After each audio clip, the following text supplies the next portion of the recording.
Hi, morning everyone. We're really fortunate today to have Alex Bailey here with us. So Alex came from being a National League hockey player himself for 15 years, so high-level athlete. He then went on to coach on the England Hockey Pathway team as well, and is also doing some coaching with the Loughborough Uni team as an assistant coach as well, the men's hockey team. But his role that we know him best as really is a performance lifestyle advisor. So he's been with the EIS, the English Institute of Sport, for almost 5 years. He's been part of the swimming team with that.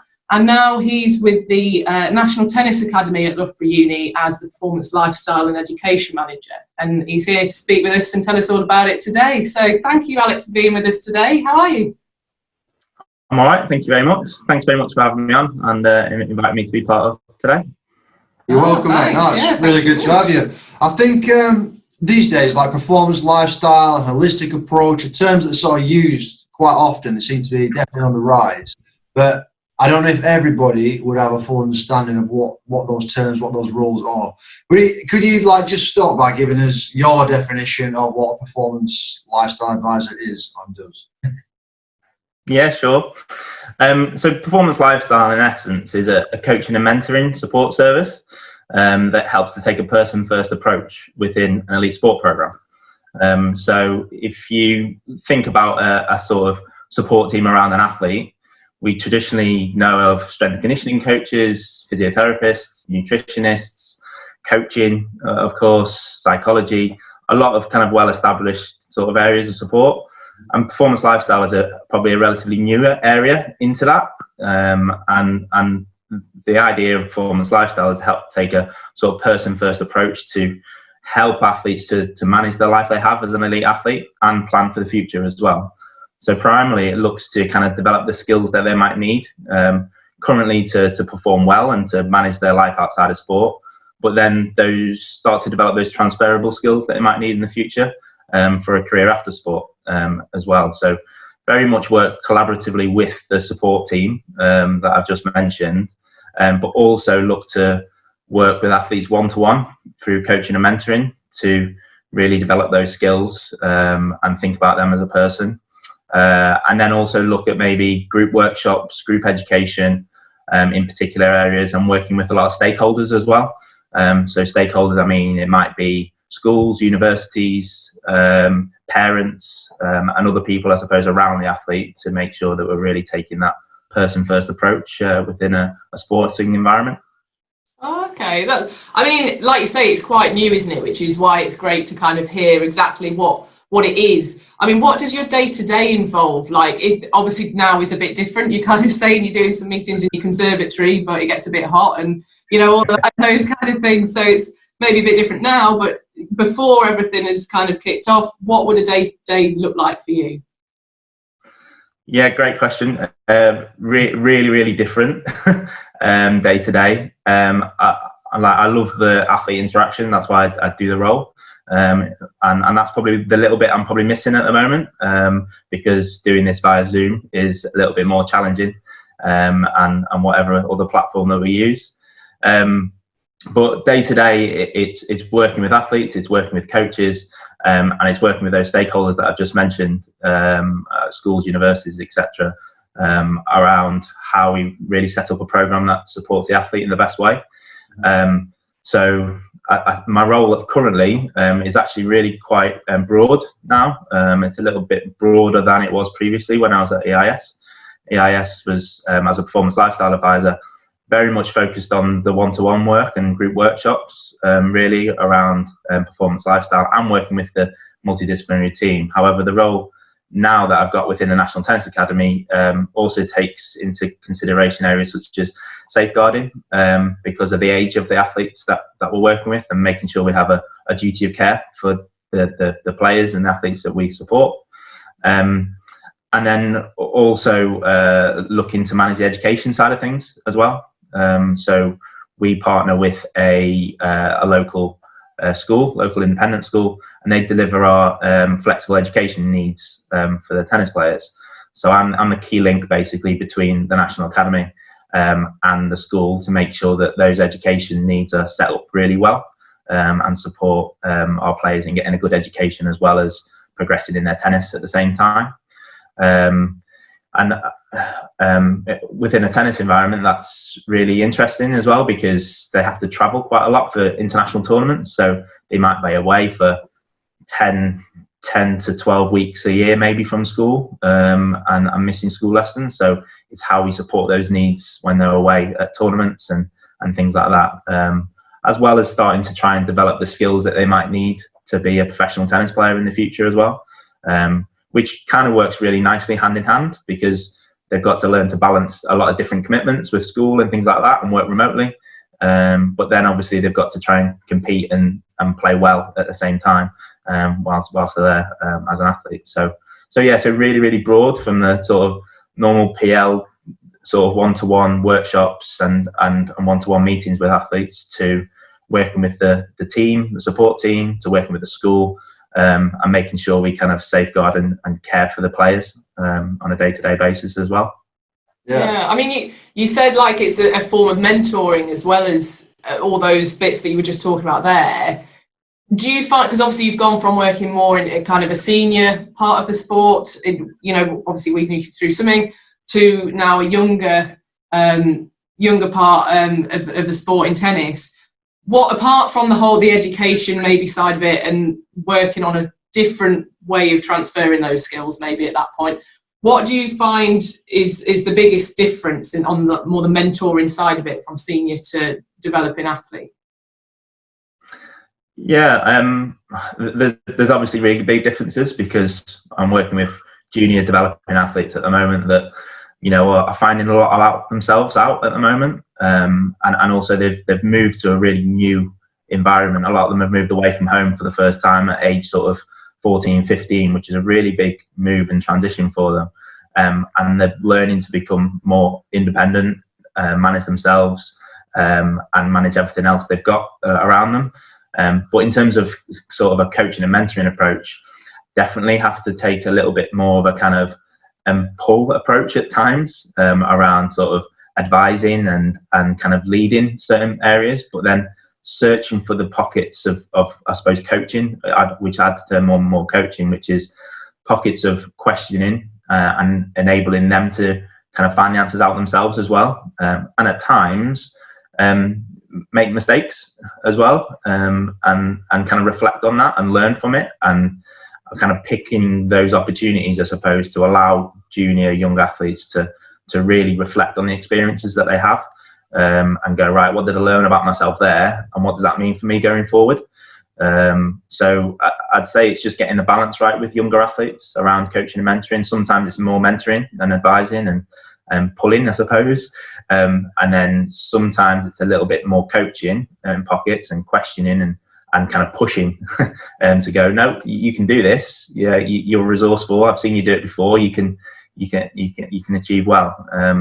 So that's probably the difference. Probably doing a little bit more on the mentoring side, whereas before was probably trying to stay in the coaching space a lot more, because senior athletes are a little bit more kind of self-aware and developed, I suppose, in certain areas, so they can find those answers out themselves a lot of the times.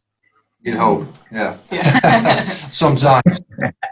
Yeah. It's such a really, like you say, it's quite a new role in general, but it seems like it could be really diverse, really broad, like you said. Every athlete's going to need something different. Somebody's going to be like great with their education. Some people move away from home. That's going to be really easy. Everybody is going to have their own struggles. How did you come to be in this role? Like, how did you find this as a line of work and as a career? Like, how did you get to it?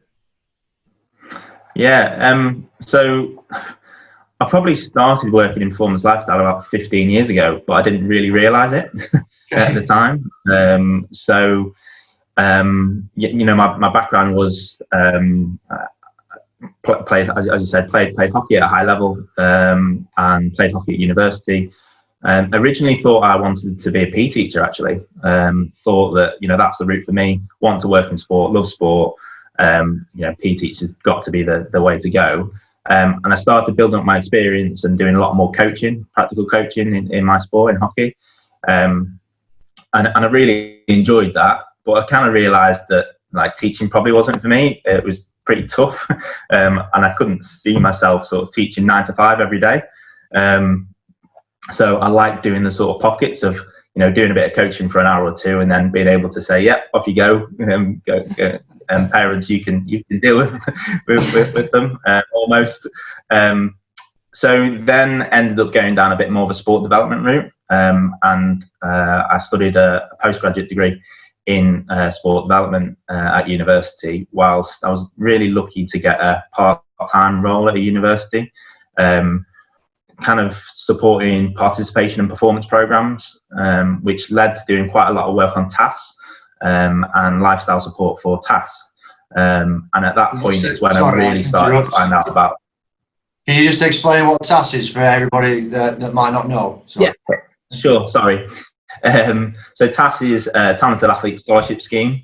It's a program that supports student athletes with dual careers.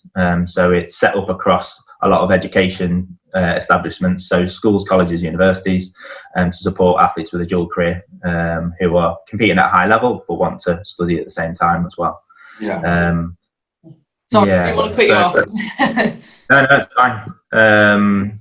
And then, so started doing a lot more work on Tasse, and part of that is lifestyle support. So they provide lifestyle support to the athletes on the program. And from there, I've spent about 5 years within 2 different universities, running the scholarship programs for those universities and working on Tasse as well. And I found out about performance lifestyle as a discipline within the institute as well, in EIS, and set my heart on that kind of as a career, because I just loved the work that I was doing, and was lucky enough to get a role with British Swimming, worked with British Swimming for nearly 5 years, and also worked with wheelchair rugby, and I worked with powerlifting as well during that time. So really different sports, Olympic and Paralympic sport. Yeah, super diverse. Wheelchair rugby is a bonkers murder ball sport. that if you ever watch it, I just think when the first time I saw it was, what is this? Almost. Like you've got Paralympic athletes kind of on a court bashing into each other in chairs. I'm essentially playing rugby on a court in a sports hall, which is just it's a great sport, and I loved my time with that sport as well, as swimming, and then later on worked with powerlifting as well. So really, really different sort of ranges of sporting environments, I suppose, across those. And then now found myself in tennis, which again is different again. It's a little bit bonkers at times, like every sport is, but it's great. Oh, I mean, I'm not going to ask you which your favourite was, and not to be too controversial or anything, but what's the difference between the sports with the role that you're playing within them? So, or like you say, you've got wheelchair basketball, powerlifting, swimming, tennis, all diverse sports. Do you see a difference from the PL side of things between sports? I wouldn't say there's a huge difference in terms of performance lifestyle and the way I kind of go about the role. I'd say the biggest difference is obviously the individuals within those sports and the culture, I suppose, of the sports is really different. Obviously, swimming is a pretty big sport for the country. There's a lot of people who participate in it, and it's very individual in its nature.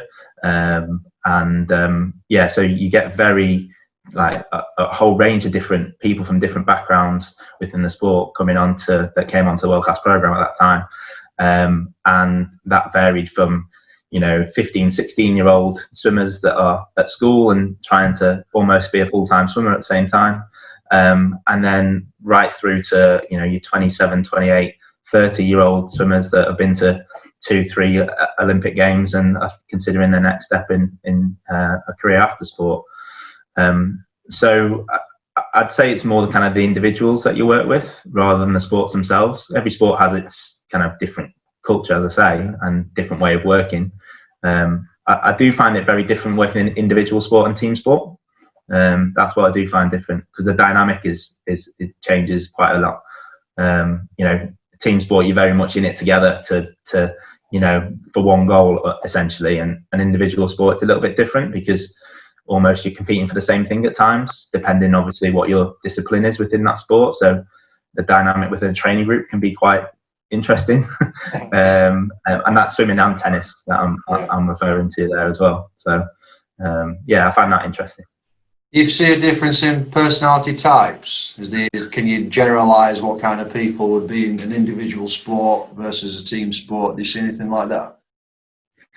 I mean, not too much, to be fair. Not to kind of give you like a real general answer. No, to be fair, I think one thing I have learned over the last however many years is like individuals are so different. Like an individual athletes are so different in how they work and what motivates them and what drives them and what's going on in the world outside of sport as well. That's what's really, really different. But I wouldn't say that I can kind of put my hat on certain personality types, really. I think it just varies so much. Yeah. Fair enough. Yeah.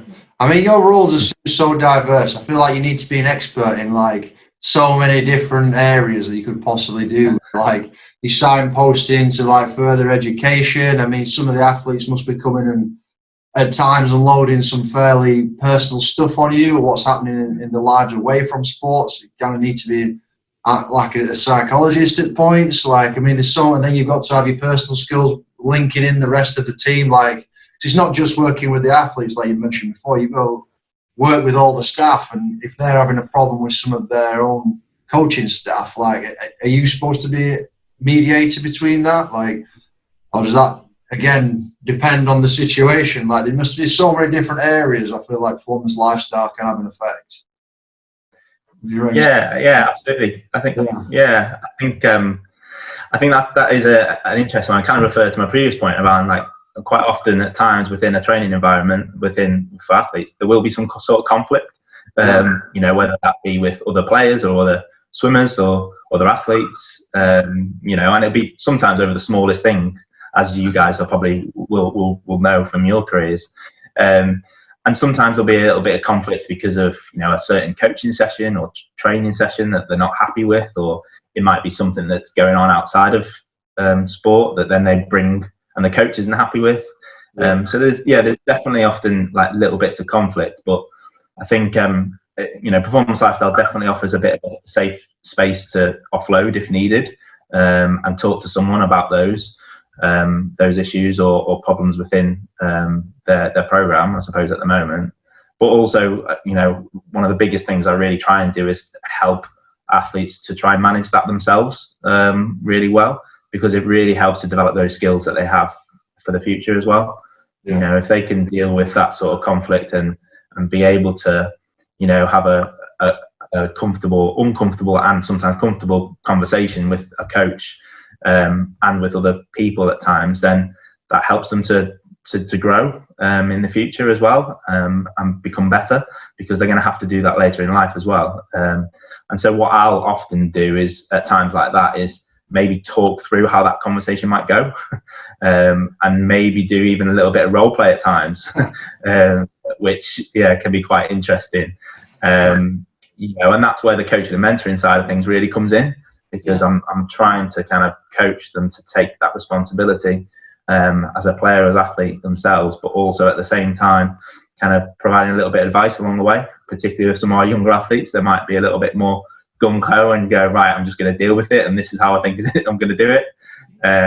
So it is kind of quite broad, but it's really interesting as well when those situations come up. Definitely. I mean, like we've said, it is fairly new, or in comparison to, say, nutritionist, S&C, and those other roles within a multidisciplinary team.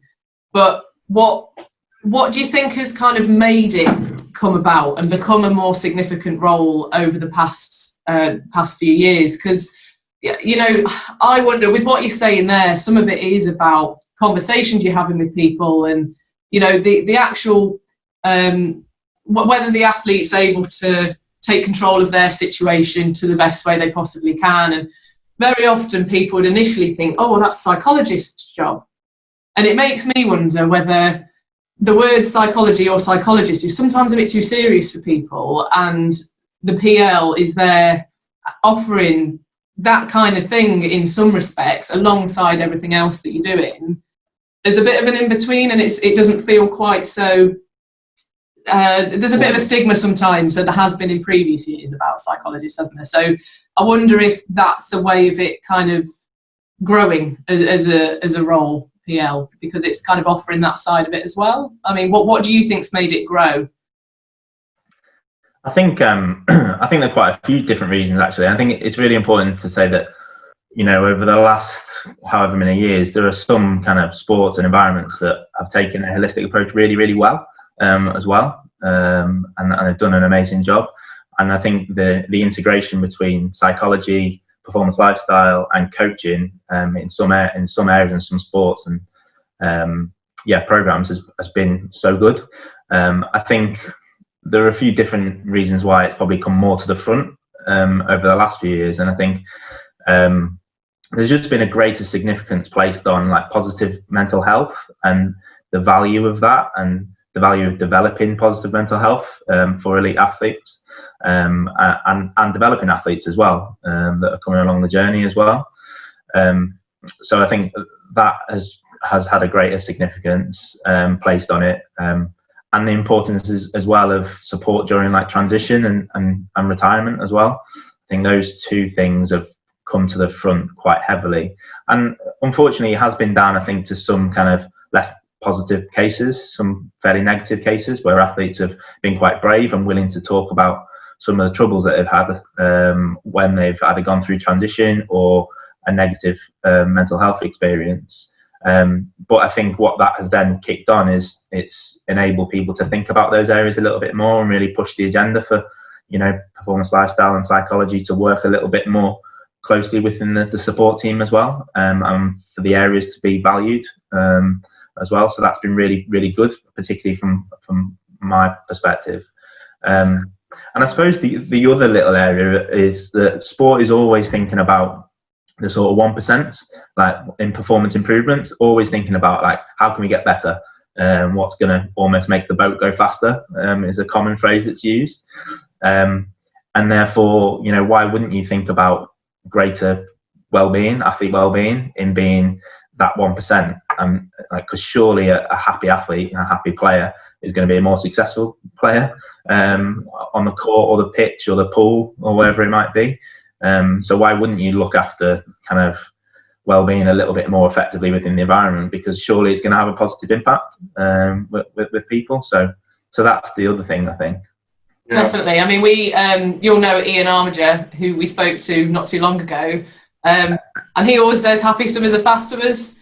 It's their intro as well. Yeah. So yeah, exactly. Yeah. And I think a lot of coaches are now becoming much more aware of that, aren't they? And this whole holistic approach to coaching and bringing in the athlete mentoring side of things, for definite. I mean, we use this term a lot now, holistic approach.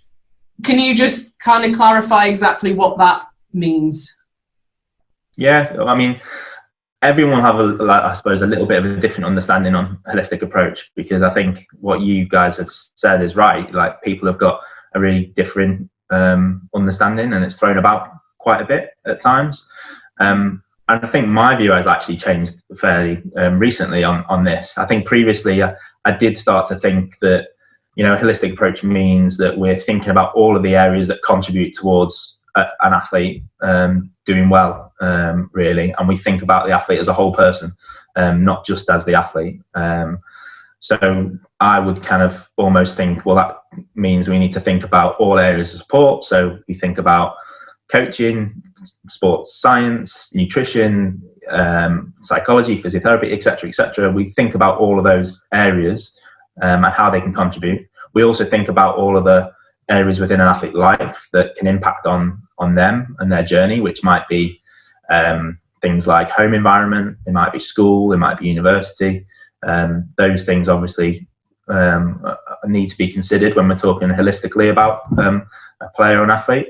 But then I think I've gone a little bit deeper in that now, and gone, you know, what holistic for me really means is, are we really thinking more about like what this athlete and player values? So are we thinking about their drivers? Are we thinking about what motivates them? are we thinking about what their interests are, what their values are? Are we really thinking like a little bit deeper about what matters to this person? And how do we as a support team really work to make sure those kind of needs are supported within the environment as well, not just the tangible things. Like, it's really easy to think about the tangible things around, sports science or coaching or school, whatever it might be. But do we get a bit of a deeper understanding of what an athlete wants and drivers are?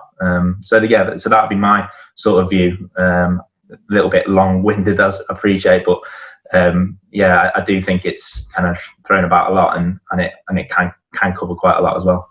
Yeah, no, that's great. Yeah. So what's changed your view then? What's made it change over recent times with the holistic approach?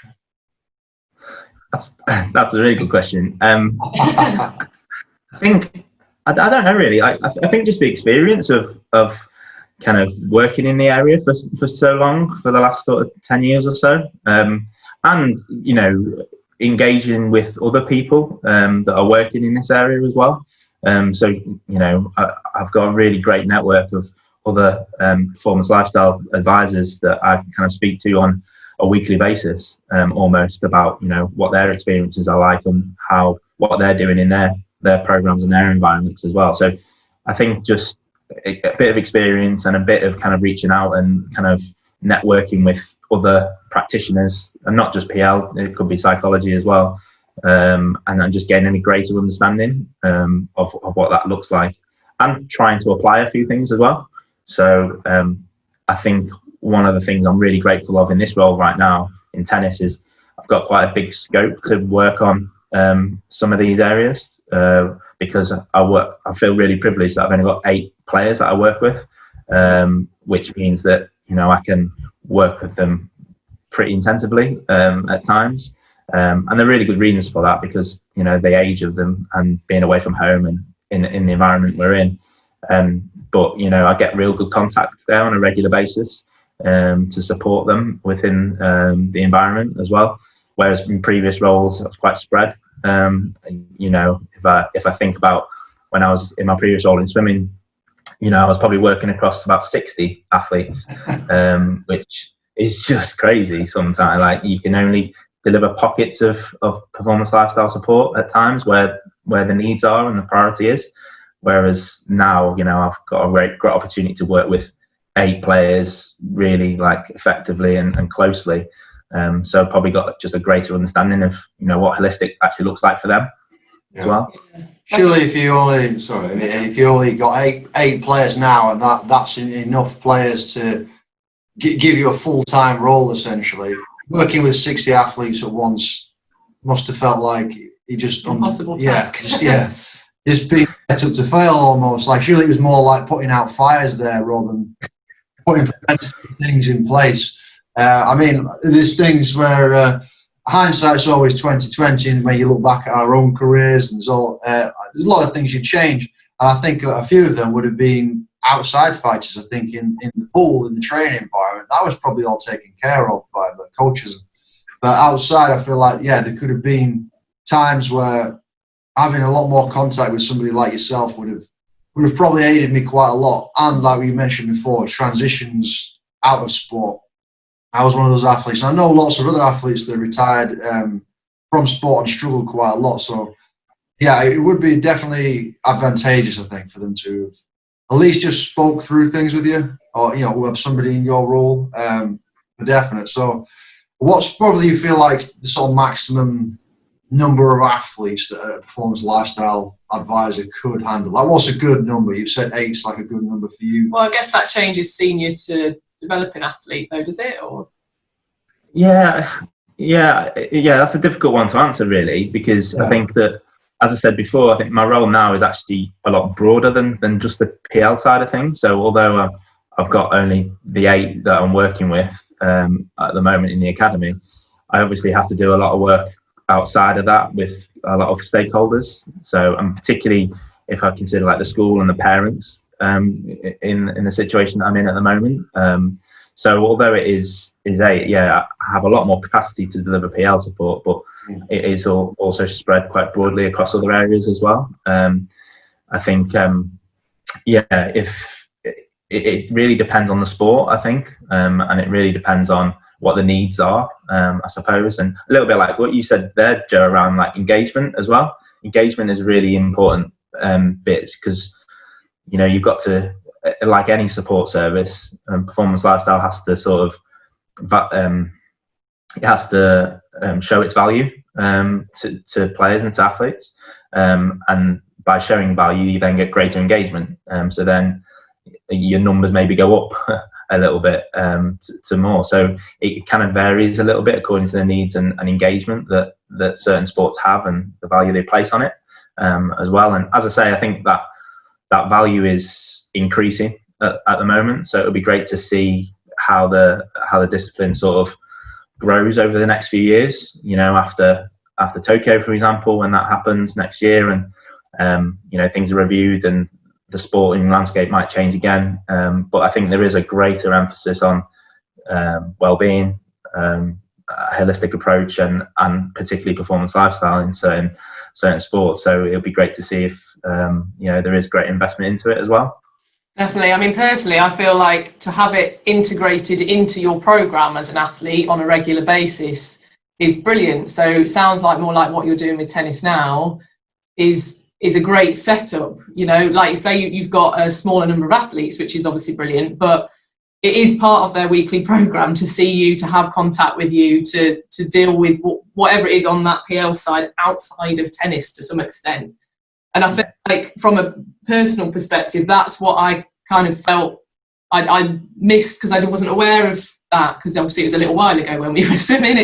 It wasn't as big as it is now. So I do feel like just having it integrated in, and athletes being aware that is part of their training program is a really good way to kind of go. And when you've said about the holistic approach, I think there's been so much in the past, again, like you've mentioned, with athletes coming out of sport struggling with mental health because of essentially their sport is their identity. And I think this PL role is a really nice way of finding what else they're about, so that they don't struggle with that identity shift quite so much when they come out the other side of sport, because it is a massive focus for so many people for so many years, and it has to be to be at an elite level. But that shouldn't be all you're about as an athlete. You have family, you have a life outside, you have other hobbies and enjoyments that you just don't get time to make the most of, maybe. And I think PL is a really fantastic way of making athletes aware that there is life after sport, and alongside sport in some cases when they're younger as well. So yeah, I would love to see it keep growing and become integrated into the sporting programs, for definite. Do you ever find it easy or hard to get that engagement of certain athletes, and maybe off the staff and the programs as well? Surely, because I feel like it's done a hard thing to prove, like you sort of mentioned before, you kind of alluded to. Like, it's the hardest, like if the serve's not very fast, or they're not getting a lot of fast reactions off the block, well, we can go to the S&C guy, he can increase the power, and it's a quantifiable result. It's very hard to quantify this person's got happier. Or they've done better in school, but how that doesn't, that wasn't just the teachers that had done that. That was the conversations that happened with PL and the refocus and the shift. But how do you sell that to programs, like the coaching staff, to the athletes themselves, to the parents? How do you get them to believe in it, like from their first introduction? Yeah, I think it's so much more subjective. There's no debating that. Again, like a little bit similar sometimes to psychology and how that's viewed as a discipline in the subjective manner, because it is more difficult. I think for me, it's searching for little pockets again where you can demonstrate that value, and sometimes it can be a sort of negative experience, unfortunately, kind of as I've said before, around like certain transition points. If something goes badly, and or there's an injury or something like that, then it's looking at kind of using that as a kind of in, I suppose, to demonstrate some value that PL might have. but equally looking at kind of any positive opportunities to demonstrate that value as well. You know, you mentioned school, for example. You know, if I can demonstrate as a performance lifestyle and education manager within a tennis academy that, you know, X player is doing really well at school, and at the same time they've achieved really well on the tennis court, and I marry those two together, then it presents a really compelling argument, I suppose, that this needs to continue. I think the other bit is like I will quite regularly have sort of wellbeing check-ins with players, and it's presenting that information to coaches and support team in the right way, and what that player is happy to share, to go, this is what's going on right now, and this might mean this for them at the moment in the environment. So it's helping to inform coaching and the support staff, I suppose, on the stuff that's happening off court that will help them with their interactions as well. So although I can't kind of put a really objective number on it, I can give a subjective kind of thought to them around, this may mean this because this has happened previously like this, and therefore we need to just consider these things. And that's where I think the value comes in. It's the coaches and support staff seeing that value, that, you know, having that information, I suppose, about the wider whole person is really really useful for them, because it helps them, their interaction and engagement in the performance areas that they need to work on as well. Yeah, no, I mean, we've both had conversations since retiring and stuff, and I do feel like I wish it had been a bigger part of British swimming when we've been there. I feel like it would have definitely helped us out in numerous different ways.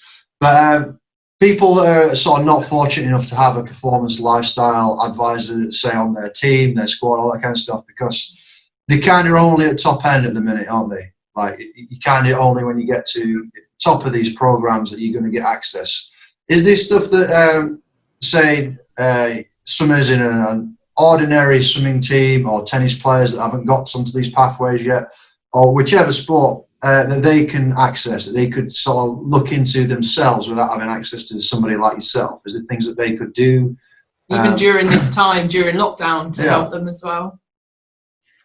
Yeah, so I'd probably take those two things separately, actually. So the first point around like access to performance lifestyle resources and information and things like that, I think first of all, there are a lot of NGBs, as we've mentioned before, swimming being one of them, that are starting to really value this area a lot more, and therefore there's a lot more that's going on websites from NGBs, Great Swimming, Swim England, etc., that people can access. So it's definitely worth checking out your NGB website.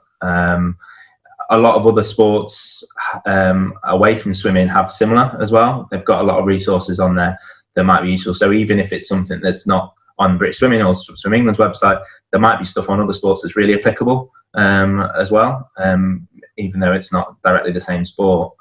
I'd also say that social media is, should be limited in terms of the amount of screen time we have on it, but it's amazing as a whole bank of resource. Like, I take so much from social media, from the people I follow, and organisations I follow, and pockets of things, and just tweak it and adapt it to use for my environment, my context as well.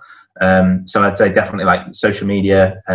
If you follow some of the key organisations like Tasse, EIS, and NGBs, I think that they have some really useful information that gets pushed out as well. And then I suppose the second part, Amy, was around like this lockdown period, and again, like, not to give like a washy answer, but I think it's really different depending on the individual. Like, from what I found, so we've got some athletes that have just want to press the pause button almost at the moment and go, right, this is a really good time because next year might be an Olympic year, for example, or it might be a really heavy competition year, whatever it might be. So we're going to use this period just to take the foot off the gas, chill out and recover, and then we're going to go again. So some people have done that. I think some athletes have taking it as an opportunity to work on the off court or out of the pool stuff as well. So they might have like really focused on like doing loads of home gym, for example, and working on a particular like physical area that they know they've got a bit of a weakness in, I suppose. So they're kind of using it as a period to kind of work on an area to improve that will help them when they go back to full-time training. And then I think there's a whole host of people that are using it as an opportunity to explore other interests as well.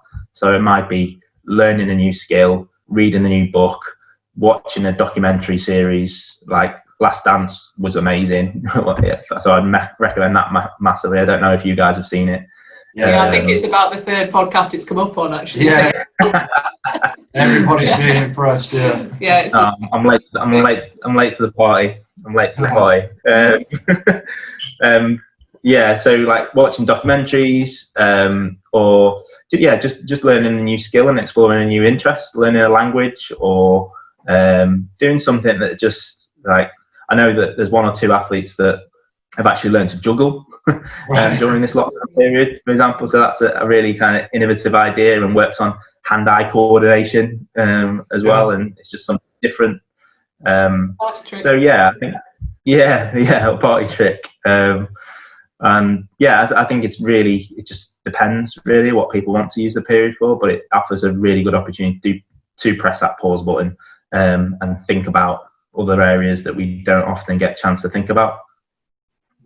Definitely, I agree, because I mean, looking at the swimming side of things, we spoke to you and Dale, coach down at Millfield, the other day, and he said it's a bit like a hamster wheel swimming. It's an all year round sport, so you can't just go all the time. So for swimmers, which is probably mainly the people that will be watching these kind of podcasts, I think, the message is to definitely just take it as a bit of a pause, and a good pause, not necessarily we're going to panic getting back into it. It's more of a, well, okay, we don't normally get this time. Let's use it to our advantage and learn something new. Just stay happy a lot of the time, so we're ready to get back in mentally as well as physical will always come back, won't it? That's the thing. You can always get that back. It's that other side of it where you just need to keep yourself calm and happy with whatever you're doing as an individual. Yeah, 100%. And I kind of referring back to a kind of point that you made just before, Amy, around like the identity piece is really important. And I'm going to throw an analogy in there that I love because I use it all the time, and that's one of like I use it with a lot of the tennis players and swimmers before that I worked with, is around, we need to think of sort of identity as not being like a table that's got one leg through the middle that's just their sport, that helps to stand the table up. So because we know that, if that one table leg, if there's an injury or if you retire, for example, or it goes, then the table goes wobbly or it just falls over. We need to think a little bit more about having a table that's really sturdy, that has 5 or 6 or 7 legs around the outside, that, one of those things might be sport, but the other thing might be school, university, family, a different interest or whatever it might be. So there's sort of lots of table legs that are helping to keep that table up almost. And I just really like that as a sort of analogy, because if we think of that during this lockdown period as well, how are we kind of working on those table legs during this period? Are we connecting with family a little bit more? Are we learning something new? Are we kind of working our education to make sure that, we're going to still do well at school? All of those things I think are really important. So that identity piece links really well into that, I think. Yeah, I like that analogy. Yeah, that's really good. I'm stealing that. Yeah, I like that. The weight that goes through each of those legs might change from time to time. Kind of, it's going to switch around, isn't it? But I like that. Yeah, nice. Really about strengthening those legs as well, isn't it? Not just always adding more. It could be like, getting those stronger. Yeah. If you think now, for example, that if you just got that one leg and that's your sport, and that's taken away at the minute, where are you? What you at? I think that's fantastic. Yeah. Actually, I think that's a great place to leave it. Actually, on that last analogy. Yeah. Imagine yourself as a table. Yeah. Imagine yourself as a table. Yeah. Thanks very much for today, Alex. I think that was some really interesting insights there. Cheers. Thanks very much for that. Yeah, brilliant. Thanks, Alex. no problem at all. Thanks very much, and best of luck in the future. And I hope there's a few more Last Dance mentions in the next few podcasts as well.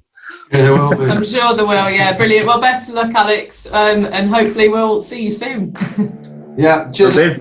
All the best. Cheers. Thank you.